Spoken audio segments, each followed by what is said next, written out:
Michigan. To Peter Meyer, the state Republican chair, Laura Cox, National Committee woman Kathy Burden, to all the great men and women of Lax Enterprises, my fellow Americans, it is great to be back in the Wolverine State. I appreciate you all coming out. Feels and looks like fall in the heartland, doesn't it? I just love it. But I got to be honest with you, I'm here for one reason and one reason only. And that is that Michigan and America need 4 more years of President Donald Trump in the White House. It's on. And the road to victory runs right through Michigan. And while you're at it, President Trump and I need Michigan to send John James to the United States Senate. And Grand Rapids needs to send that West Point grad, Army veteran, a man who's led humanitarian efforts at home and around the world to Capitol Hill. We need Peter Meyer in a new Republican majority in the United States Congress. So thank you all for coming out. And if you got a seat, you can grab it. You know, 4 years ago, a movement was born. A movement of everyday Americans from every walk of life. Here in Michigan, you knew we could be strong again. You knew we could be prosperous again. You said yes to President Donald Trump in 2016, and I know Michigan's going to say yes to 4 more years of President Donald Trump in 2020. And we're out there telling the story. About a week ago, I was in Salt Lake City, Utah. We had a little debate out there between me and Joe Biden's running mate. Some people think we did okay.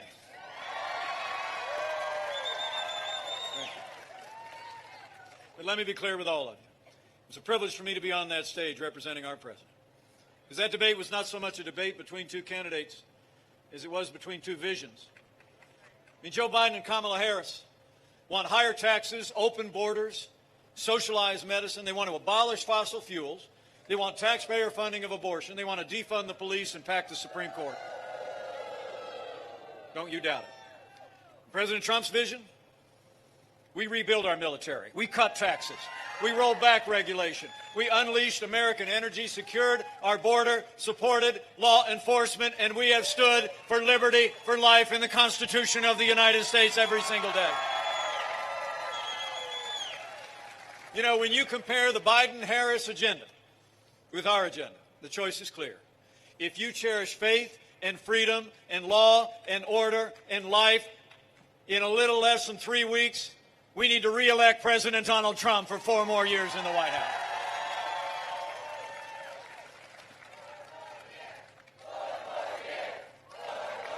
Now you're talking. You know, 4 years ago, we inherited a military that had been hollowed out by devastating budget cuts. An economy that was struggling to break out of the slowest recovery since the Great Depression. Terrorism was on the rise around the world, and we witnessed a steady assault on our most cherished values. But in 3 short years, all of that's changed. Most importantly, we rebuilt our military, we restored the arsenal of democracy, and we are once again giving our soldiers, sailors, airmen, Marines, and Coast Guard the resources and the support that they need to defend this nation. We're doing it. You know, as the proud father of a United States Marine and the father-in-law of a United States Navy pilot who's currently deployed, I have to tell you, I couldn't be more proud to serve alongside a president who cares so deeply about the men and women of our armed forces and their families. It's true. And we haven't just stood with those who wear the uniform. President Donald Trump has stood with all the men and women who have served in the uniform of the United States. Donald Trump is the most pro-veteran president in my lifetime. You know, when Joe Biden was vice president, you all remember it here in Michigan. When Joe Biden was vice president, we saw years of scandal at the VA that literally shocked the conscience of the nation.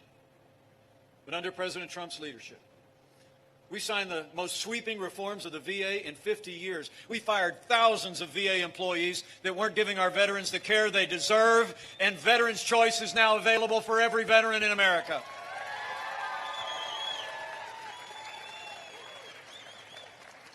You know, I got to believe among us there are lots of men and women who have worn the uniform of the United States, just like your future Congressman Peter Meyer. So if you're able to stand or raise your hand, if you served in the armed forces of the United States, would you mind just standing up or raising your hand and letting us say thank you one more time? Thank you for your service. Thank you for your service. Thank you for your service, Army. We didn't just rebuild our military and stand with our veterans. But after the slowest, I want to say that again, it was the slowest economic recovery since the Great Depression. President Donald Trump lit the fires of the American economy, and we created the greatest economy the world has ever known in 3 short years. Where Joe Biden wants to raise taxes, in our first 3 years, we cut taxes across the board for working families, businesses large and small. This president signed more bills cutting federal red tape than any president in American history. We unleashed American energy, fought for free and fair trade, and in just 3 years, businesses large and small created 7 million good-paying jobs, including 125,000 jobs right here in the Wolverine State. It's true. Those first 3 years, Michigan achieved its lowest unemployment rate in 20 years. And right in this state, the average hourly earnings grew nearly as much in our first 3 years as they did in all 8 years that Joe Biden was vice president. And maybe what's most important to the president and me, after wages had been stagnant for many years all across the heartland, wages were rising at their fastest pace in more than 10 years, and they were rising most rapidly for hard-working, blue-collar Americans. The forgotten men and women of America were forgotten no more. You know, I'm from just down south in the Hoosier State. I always like to say out in this part of the country, we do 2 things particularly well. We make things and we grow things, right? And this president from early on said that we were going to bring American jobs back. We were going to bring the heartland back. We were going to bring back those 4 beautiful words, made in the USA, and that's just what we've done. Under President Trump's leadership, those less taxes, less regulations, fighting for free and fair trade. I'm proud to report here in the great state of Michigan that the automotive industry is roaring back in America. Last year, GM announced they were adding 400 jobs in this state, and Fiat Chrysler already is building a $1.6 billion new assembly plant here in Michigan that's going to create 6,400 good-paying jobs. Now, that's quite a contrast. When Joe Biden was vice president, you all remember, they actually lost 200,000 manufacturing jobs. And the last president, 4 years ago, said they were never coming back. Remember all that? He said, "What magic wand do you have?" Well, we didn't need a magic wand. We just needed President Donald Trump in the White House. 500,000 manufacturing jobs created in just 3 years. 20,000 here in the Wolverine State. I'm telling you, leadership matters. And I promise you, President Donald Trump and I will always put Michigan workers and Michigan jobs first. So it's been about security and about prosperity. But President Donald Trump, every day of this administration, has also stood strong for the rule of law. We've appointed more than 200 conservatives to our federal courts at every level. And I can tell you firsthand, they are all men and women who will uphold all the God-given liberties in our Constitution, like the freedom of religion, the freedom of speech, and the Second Amendment right to keep and bear arms. You know, last month we rightly paused as a nation to honor the life and service of the late Justice Ruth Bader Ginsburg. But when the memorials were over, President Donald Trump fulfilled his duty under the Constitution when he nominated a brilliant, principled, conservative woman to the Supreme Court of the United States in Judge Amy Coney Barrett. Isn't she something? Amazing. Amazing. Well, they're in day 3 of those hearings in the United States Senate. And the President and I have continued to call on senators to provide Judge Barrett with a respectful hearing and to respect that nomination every day. But, you know, we have reason to be concerned.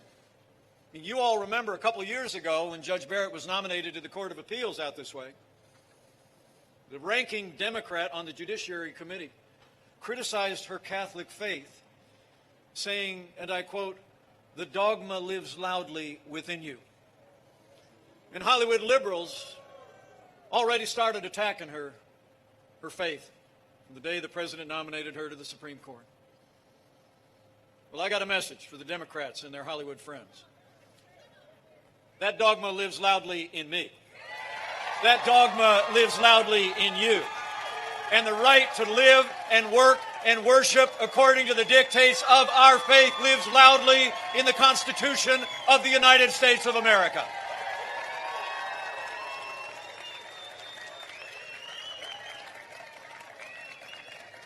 So the Senate has a job to do. They're going about their constitutional role to advise and consent. But after they finish their work, I'll make you a prediction. Judge Amy Coney Barrett is going to be Justice Amy Coney Barrett. We're going to fill that seat on the Supreme Court of the United States.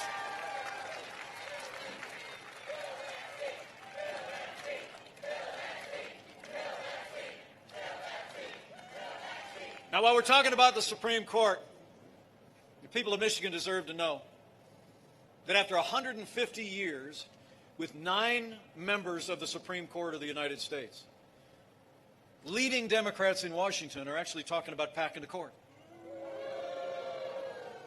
Y'all saw Joe Biden refuse to answer the question during the presidential debate. His running mate, Kamala Harris, during the primaries, actually said that she was, quote, absolutely open to packing the court. And when I tried to get her to answer the question during our debate, she ducked it. Last Friday, Joe Biden was asked if voters didn't deserve to know if he plans to pack the court, and he said, quote, no, they don't. And yesterday, he dodged the question again. Refused to rule it out. You know, when you're running for the highest office in the land, you owe it to the American people to say whether or not you're going to respect the highest court in the land. You know, there's only one explanation why they won't answer the question. You know, out here in the heartland, we like to say, you know, I was born in the morning, but not yesterday morning. I mean, come on, everybody. They're ducking the question because Joe Biden and Kamala Harris are going to pack the Supreme Court with liberal judges if they win this election. They're going to add seats to the Supreme Court of the United States and fill them with activist judges in what would be the biggest power grab in American history. But we're not going to let it happen. We're going to re-elect President Donald Trump for 4 more years and re-elect a Republican majority in the United States Senate with John James in that chamber.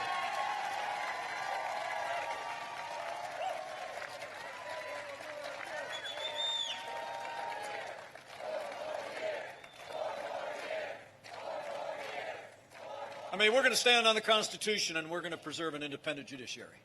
It's just that serious. And speaking of the rule of law,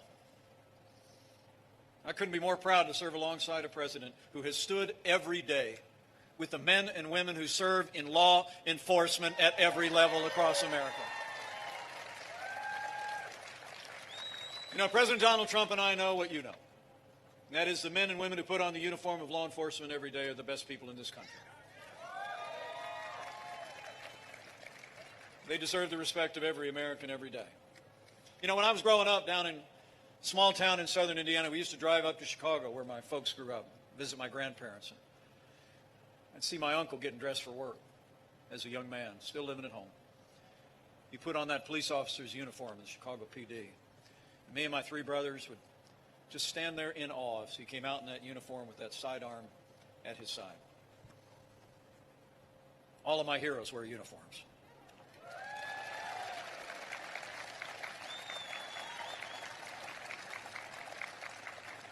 Now, we stood with law enforcement, but I want to be clear.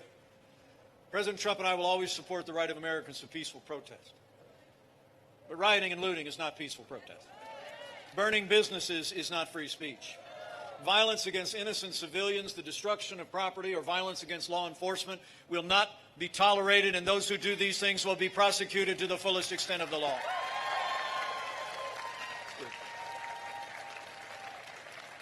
Now, for months, all Joe Biden and his running mate talked about were peaceful protesters, remember? All summer long. Well, the American people literally watched businesses in their communities burn. That debate last week, I traveled there and invited Flora Westbrook to join me. I'd met Flora in Minneapolis just a couple weeks earlier. Wonderful African-American business owner. She opened a salon 35 years ago in Minneapolis. It's really kind of the heart of the community. And she told me in the days following the killing of George Floyd, she watched as the violent looters and protesters came closer and closer to her business until they burned her out. Flora deserved better. All of our families deserve better. And we're going to rebuild Flora's business, rebuild that community for all of our families in all of our cities. We're going to make it safe. We're going to do it. What a wonderful woman. You know, the truth is, I think you all know, Joe Biden would double down on the policies that have literally led to violence in our major cities. I mean, when you start to withdraw support for those who protect and serve, you only embolden those who would do harm to our families and our communities. Now, Joe Biden justifies it all by saying that he thinks America is, quote, systemically racist, and that police have, in his words, an implicit bias against minorities. When Joe Biden was asked if he'd support cutting funding to law enforcement, he said, yes, absolutely. But let me make you a promise. Under President Donald Trump, we're going to back the blue. We're not going to defund the police, not now, not ever.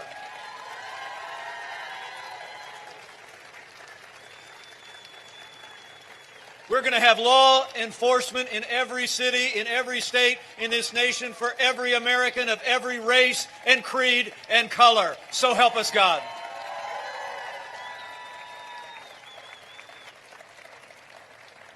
You know, you all in Michigan know what we know down in the Hoosier State. We don't have to choose between supporting law enforcement and supporting our African American families and neighbors and other minorities that live in our cities. I mean, this president has done both for 3.5 years, and we're going to keep doing both for 4 more years. In our first 3.5 years, we funded 4,000 new law enforcement officers through the COPS program. With the violence engulfed many of our cities, we launched Operation Legend, named after a 4-year-old boy who was literally killed in his home while he slept in a pillow fort he and his dad had built. And now we've arrested more than 2,500 violent offenders in cities across the country. But as we supported law enforcement, I have to tell you how proud I am. In our first 3 years, because of the economic policies we advanced, we had the lowest unemployment ever recorded for African Americans. We had the highest funding ever for historically black colleges and universities. We passed criminal justice reform, and we have fought to give every parent in every community the right to choose where their children go to school, regardless of their income and area code. So we've supported law enforcement, and we've supported our minorities, and we'll keep doing it for 4 more years. And every single day, as we've supported the rule of law, this president has stood strong for the right of every American to live, to work, to worship according to the dictates of their conscience. People of faith have no greater champion than President Donald Trump. Under this administration, we restored the conscience rights of doctors, nurses, teachers, and religious charities. And President Donald Trump ended the assault on the Little Sisters of the Poor, and the Supreme Court voted 7-2 to make it permanent. I mean, think about that. You know, I'm the product of 8 years of Catholic education. I have nothing but love and a deep respect for nuns. Can I get an amen on that? Anybody else? Thank you very much. But think about that. Little Sisters of the Poor, these are incredible women, answered a call of faith, a call of service, took a vow of poverty to do nothing other than help the underprivileged in their communities. And when Joe Biden was vice president, they hauled him into federal court to force them to compromise their faith and live under the mandates of Obamacare. And believe it or not, after the Supreme Court ruled, Joe Biden announced that he was going to reimpose the Obamacare mandates on the Little Sisters of the Poor and religious institutions around the country. In fact, the religious intolerance spans their whole ticket. His running mate, Kamala Harris, actually attacked one of our nominees to the federal court because he was a member of the Catholic Knights of Columbus. Well, let me make you a promise. With 4 more years of President Donald Trump in the White House, we're going to respect the religious freedom of every American of every faith, so help us God.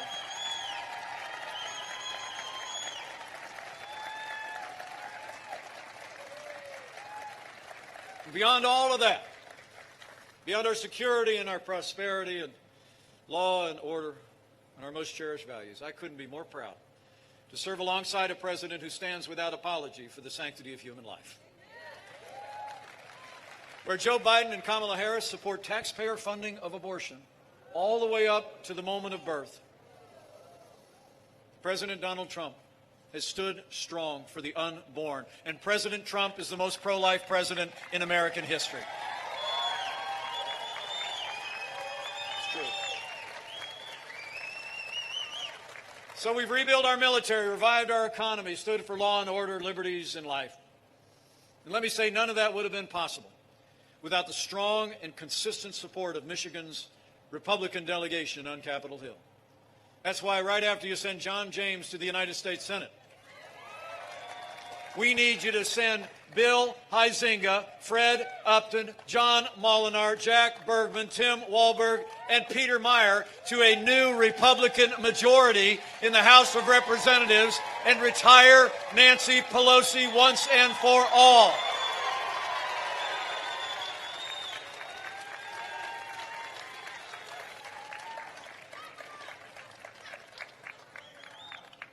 You know, when you look at what we all were able to accomplish with Republican majorities in the House and Senate in our first 2 years, it's incredible. On our security, on our economy, on our constitutional foundations.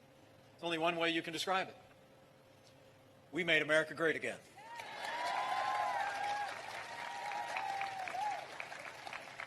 And then the coronavirus struck from China. But I can tell you, when there were only 5 documented cases of coronavirus in the United States, all of which had come back from China, President Trump did what no American president had ever done. He suspended all travel from China, the second largest economy in the world. Now, Joe Biden said that was hysterical. He said it was xenophobic. In fact, he wrote in the week before,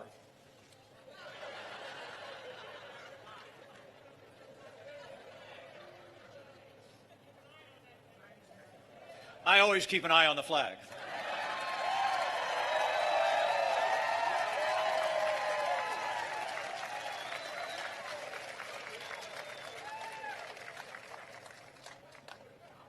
A week before the president made that decision, you all deserve to know Joe Biden said it would make things worse if he closed off travel from China.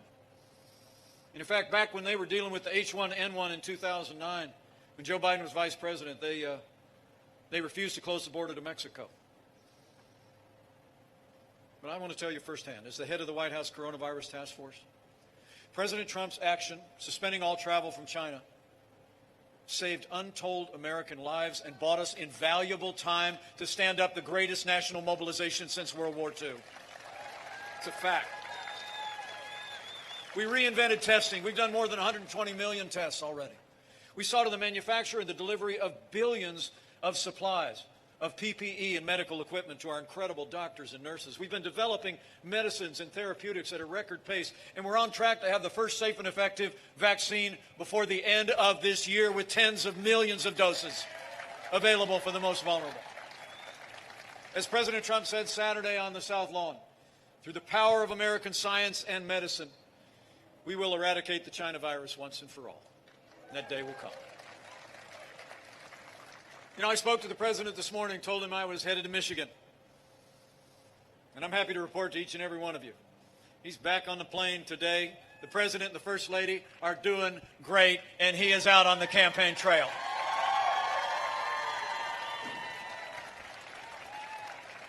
But let me just say, on behalf of the president and the first lady, how moved we've all been by the outpouring of love and concern and prayers. Not just for the first family, but for every family that's been impacted by loss and difficulty through the midst of this pandemic. Those of you that are here and looking on that have lost loved ones or are struggling with this virus, just know you've always been in our hearts. And the outpouring of concern from across the country for the president and the first lady is really just emblematic of what the American people have been doing from day one with one another. In fact, could we just take a minute? Can we just say show how grateful we are to the doctors, the nurses, the first responders, to all of those in ministry who've come alongside families impacted by loss and hardship in the midst of this pandemic. The American people have been there for one another, and it's been truly inspiring. Thank you all.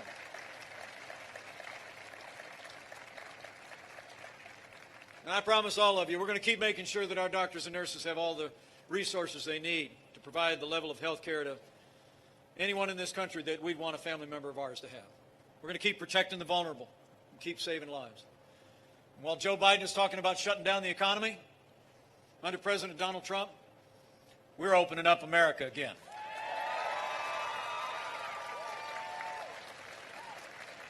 You know, in just the last 5 months, after losing 22 million jobs at the height of this pandemic because of the foundation that we poured, because of the extraordinary recovery and relief that the President secured from the Congress for families and businesses, we've already seen 11.5 million Americans go back to work, including nearly 600,000 people right here in Michigan. So we're opening up America, and we are opening up America's schools. Last week, we started distributing 100 million rapid point-of-care tests to school nurses and administrators all across America so we can get our kids back in the classroom and keep them back in school where they belong. And thanks to President Trump's leadership, a week from this Saturday, Big Ten football is back. Michigan State will be back on the gridiron at Spartan Stadium, and the Wolverines will be back in the big house. We're coming back. We're coming back. We've got a great American comeback underway. You know, the truth is we've gone through a time of testing in this last year. But in less than 3 weeks, we're going to come to a time for choosing. That's the reason why we're all here today. And I want to tell you from my heart, I think the choice in this election has never been clearer. The stakes have never been higher. It's amazing to think, in the middle of a global pandemic, Joe Biden wants to raise taxes by $4 trillion. President Trump, we not only cut taxes across the board in our first 4 years, we're going to keep cutting taxes for middle-class Americans for 4 more years.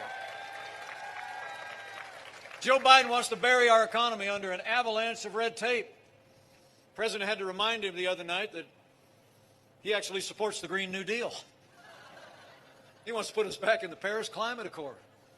President Trump, we've been cutting red tape at a record pace, and we still have the cleanest air and land and water in history, and America is a net exporter of energy for the first time in 70 years.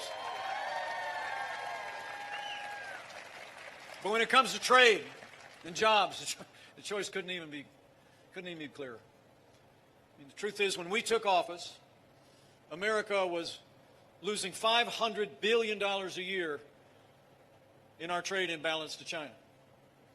Where Joe Biden's been a cheerleader for communist China all along the way, he said that the rise of China was a positive development. President Trump put China on notice on day one. He said the era of economic surrender is over. We imposed tariffs on China to level the playing field, and we're going to stand strong until they respect American workers and respect American property.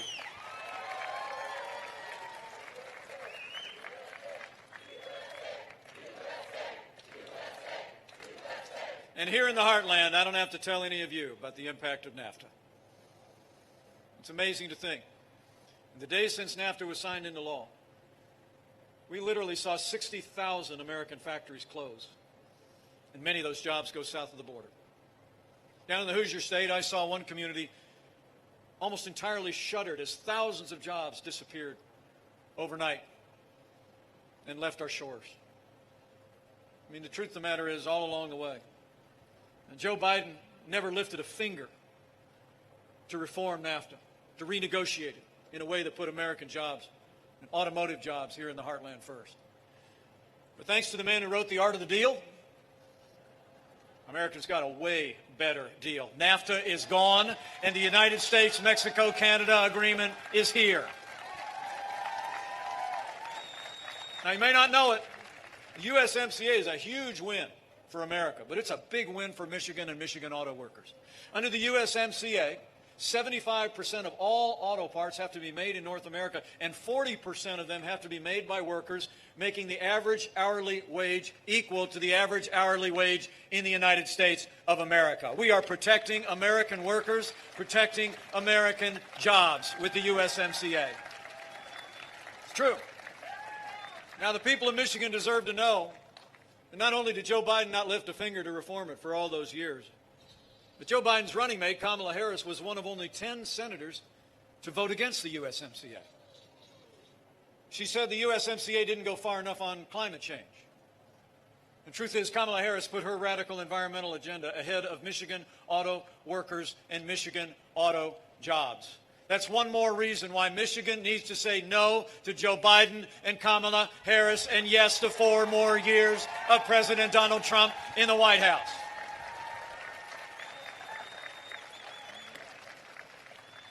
And it's not just about jobs, it's also about our health care. You know, Joe Biden and Kamala Harris are planning a government takeover of health care. Kamala Harris was the original co-sponsor of Bernie Sanders' socialist Medicare for All. And Joe Biden added what's called a public option to Obamacare that would send America on an inevitable path towards socialized medicine.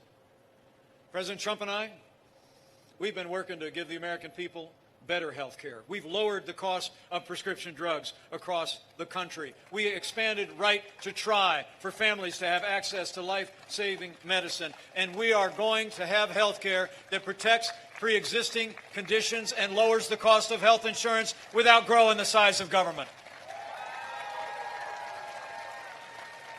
We're going to reform our health care system in a way that respects the doctor-patient relationship, is built on the power of the free market, and makes sure that America will never be a socialist country on health care or in any other way.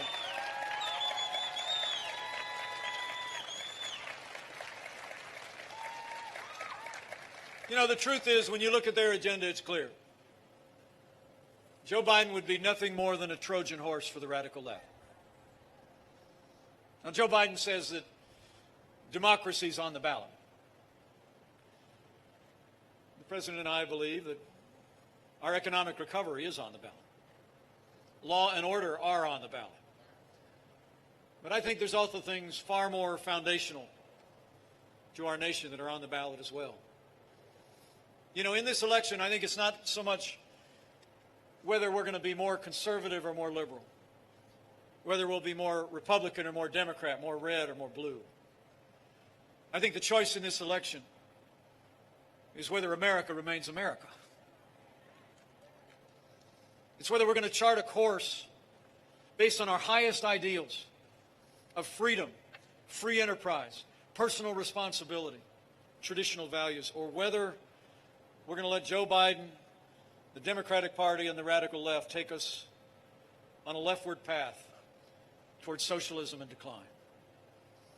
So let me say, all of you gathered here on this blustery day in Michigan, for our freedom and all the ideals that have always made America great, we need to decide right here and right now that Joe Biden will never be president of the United States. We're going to re-elect President Donald Trump for 4 more years.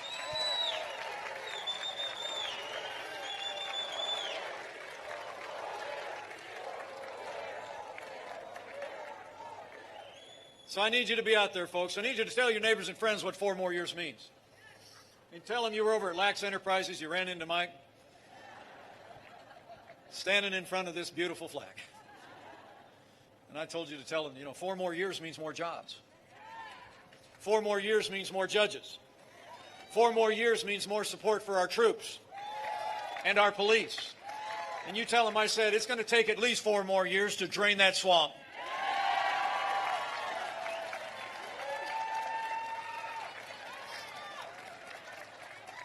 You know, folks, I've served alongside this president for the last 3.5 years.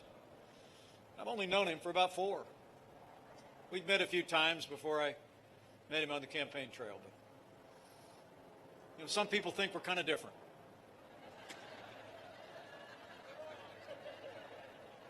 But actually, we've become very close friends. and I've served alongside him every day. And I can tell you that when the cameras are off, the bright lights are off, there's not a day gone by that President Donald Trump hasn't gotten up and fought to keep the promises that he made to the people of Michigan. Now it's our turn to fight for him. It's on, Michigan. We need to bring it. Okay? So I got to ask you to do a couple things before I slip away. First and foremost, in the next 20 days, or on Election Day, I need you to vote, Michigan. Vote for 4 more years of President Donald Trump in the White House. I'm told early voting started on September 24th here in Michigan. If you don't have plans tomorrow, you can actually head down to the Cascade Township Clerk's office. They're open 9 to 1, 2865 Thorn Hills Avenue, Southeast, right here in Grand Rapids. And remember, friends don't let friends vote alone. Bring a family member, bring a neighbor, bring a coworker, and vote for 4 more years of President Donald Trump. Get it done. And after you vote, I need you to do just like you're doing today. I need you to go out and tell the story. I need you to bring the enthusiasm. Talk to your neighbors and friends at worship, at work. Say, you know what, I ran into Mike the other day at Lax Enterprises, and that guy stood out there and talked for like an hour, just like summarizing everything that we got done and how this president has led us through this challenging time. Tell him about the choice in this election. Lay out the stakes. Because, you know, honestly, I keep thinking about this time in the election 4 years ago. And all the polls back then, kind of like now, didn't look so good, did they? I mean, literally, we had a whole range of different pollings, one where we were losing by a lot and others where we were losing by a little, right? But I knew something else was going on because I was traveling around the country. I was seeing good people like you. I saw the tens of thousands of people that were coming out for our candidate. I was seeing the hundreds of people that were coming out when I'd come into town. And I saw the determination on people's faces, and I knew something was happening across the country. I knew that in some real sense, the American people were turning down the sound on all the experts and the pundits and the elites, and we were just talking to one another, weren't we? And that's what we need to be doing again, every day for the next 20 days. You know, it's great to be back in Grand Rapids because for the president and me, the campaign actually ended early in the morning on Election Day in Grand Rapids. Maybe some of you were there. Remember? I mean, I was up at the podium right when it ticked, just right past midnight, and I looked at this little Timex watch, and I remember I leaned in and I said, welcome to Election Day, the day that Donald Trump's going to be elected president of the United States, and he was. And we had like 20,000 people out after midnight. And when he arrived, he gave a talk like from 1 in the morning till 2 in the morning. And the enthusiasm was incredible. But I'll never forget what he said to me when he came off the stage. The crowd was thundering. It was 2 in the morning, early on Election Day. And he came walking off that stage. He slapped me on the shoulder and he said, Mike, I don't know about you, but this doesn't look like second place. And it still doesn't, Michigan. We're going to deliver a win on November the 3rd. But it's going to take all of us to do it again. So I encourage you to do like you did before. Right after you vote with a friend, do just like you did 4 years ago. Tell your neighbors and friends all that's at stake.